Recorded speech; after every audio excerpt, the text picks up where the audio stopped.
की भेला बेटी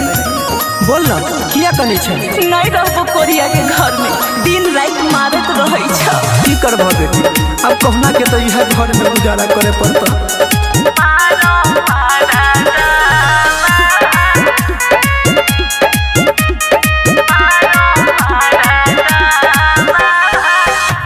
की भेलो बोल गे बेटी आँख सब होलोर गे बेटी की भेलो बोल गे बेटी आँख सब होलोर गे बेटी देख गेलो किया तोहर ठोर किया हो पापा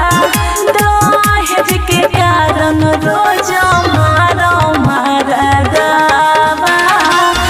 गाली दै छ रोज भोरे भोर किया हो पापा दहेज के कारण रोज मारो मारदावा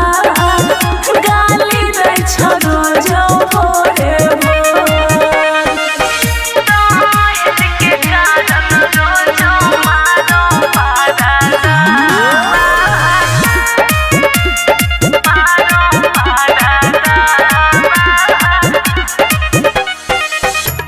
दुख के पोटरिया दिल कई विधना के दिल कई गरीब बनाए दुख के पोटरिया दिल कई विधना के दिल कई गरीब बनाए के पुछतयो खिया से लोर किया हो पापा दहेज के कारण रोज मारो मारदावा गाली दै छ रोज भोरे भोर किया हो पापा दहेज के कारण रोज मारो मारदावा गाली दै छ रोज भोरे भोर दहेज के कारण रोज मारो मारदावा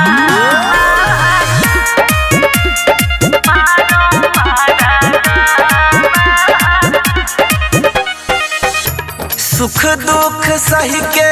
रही है बेटी गे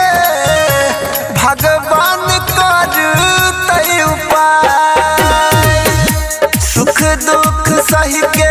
रही है बेटी गे भगवान कर